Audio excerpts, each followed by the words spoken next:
Bonjour Monsieur David Moukeba. Bonjour. Vous êtes vice-président de la Ligue des jeunes du DPS. Quelle est votre réaction au discours de Joseph Kabila concernant le dialogue? Bon, c'est un discours qui est venu rajouter de l'huile sur le feu qui brûlait déjà. Nous pensions plutôt que M. Kabila allait s'inscrire dans la logique du dialogue voulu par l'accord cadre d'Addis Abeba, mais quel n'a pas été notre étonnement de constater que M. Kabila voulait est plutôt en train de vouloir organiser un dialogue à sa manière.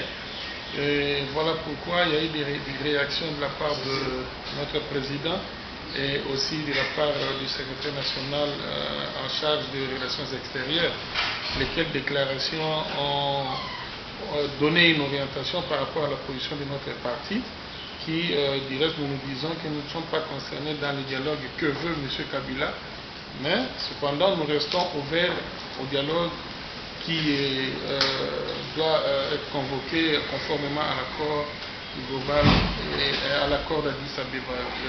Vous restez attaché au dialogue tant que la date de l'ultimatum a expiré. Comment expliquer ça? Non, nous sommes en politique. Nous sommes en politique. Vous conviendrez avec moi que M. Kabila a choisi justement la date de l'expiration de notre ultimatum pour donner son point de vue. Donc c'est comme qui dirait quelqu'un qui est en train de traîner les pas pour gagner un peu de temps et remettre le compteur de notre ultimatum à zéro. Mais nous disons que le compteur n'est pas remis à zéro, mais plutôt nous sommes en train maintenant de voir d'affûter nos armes de manière à ce que si ça ne va pas dans le sens voulu par l'accord d'Addis Abeba, ça sera le plan B que nous avons toujours à parler. Quand même, il a parlé du processus électoral, c'est que l'UDPS a toujours demandé. Alors, mais qu'est-ce qui ne vous a pas plu dans cette démarche, dans cette déclaration? Soyez un peu précis. Il y a certains points pour lesquels Kabila a touché, lesquels points pêchent. Et ce sont des points qui fâchent aussi. Lorsque vous prenez par exemple un point qui reprend qu'il faut absolument amorcer des réflexions par rapport au mode de scrutin, donc constitutionnel, alors que l'UDPS n'entend pas ici toucher la Constitution avant les échéances électorales. Donc, et une fois, nous sommes en train déjà de réfléchir, c'est-à-dire quoi? S'il y a pas des réflexions sur le mode de scrutin, alors on touche la Constitution, et si ça ne marche pas ainsi, c'est le référendum qui sera convoqué.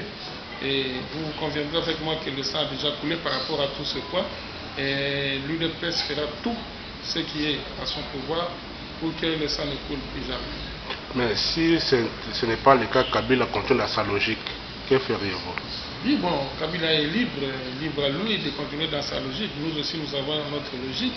Nous disons que c'est la logique du peuple congolais qui va triompher. C'est-à-dire, vous allez parler, comme le président l'a dit, le langage des combattants. C'est l'article 64 que le procureur même a fait un point de presse pour éclaircir tous les points. Quiconque osera semer les désordres ou amener le peuple dans la rue, c'est-à-dire les conséquences les suivront. Non, mais il faut savoir faire la part des choses. Ici, que ce soit l'appel de la SENCO, que ce soit l'appel de l'opposition ou de l'UDPS, c'est justement pour mettre le peuple en veille. Nous ne voulons pas dire ici, contrairement à ce que peut croire le procureur général, que le peuple va se soulever pour renverser un quelconque pouvoir. Non. Lorsque le peuple aura constaté que, à l'issue de la date fatidique qui doit être organisée les élections, que ces élections ne lui sont pas données, le peuple ne pourra que se prendre en charge pour répondre effectivement positivement à l'article 64 de la Constitution dans son alinéa 1. Donc, nous disons que le peuple n'est pas concerné dans l'alinéa 2 parce que le peuple ne se soulève pas pour renverser un pouvoir qui du reste est encore en cours de mandat, mais le peuple va s'opposer à tout pouvoir qui osera, n'est-ce pas, résister au-delà du mandat constitutionnel. Mais le procureur dit que vous interprétez mal l'alinéa Non, mais c'est ce que je suis en train de dire. Moi, j'ai suivi le procureur. J'ai suivi religieusement le procureur pendant qu'il était en train de faire son adresse. Le procureur, il est d'accord avec l'alinéa 2, mais l'alinéa 1 plutôt. Mais il dit que si cela se passe pendant que les institutions démocratiques sont encore en cours de validité, c'est en ce moment-là que vous voulez renverser un pouvoir. Mais lorsque vous serez déjà au-delà de la Constitution, il ne sera plus question de renverser le pouvoir, mais plutôt de s'opposer contre tous ceux-là qui voudront, n'est-ce pas, rester, s'éterniser au pouvoir. Est-ce que selon vous, c'est important que le procureur puisse faire cette déclaration? Bon, le procureur est de la majorité présidentielle, donc vous comprenez que, bon, il est à la fois juge et parti, nous comprenons ce qui se passe, mais nous disons que libre choix à lui. Nous aussi, nous sommes en train de réfléchir. Nous pensons que nous ne sommes pas des rebelles. Nous ne venons pas nous rebeller contre un pouvoir, mais nous allons plutôt nous opposer contre un pouvoir qui voudra s'éterniser à la tête du pays. Un message pour tous ceux qui vous suivent partout dans le monde. Nous lançons un appel à tous les Congolais à travers le monde de rester unis et d'avoir foi à l'avenir du Congo.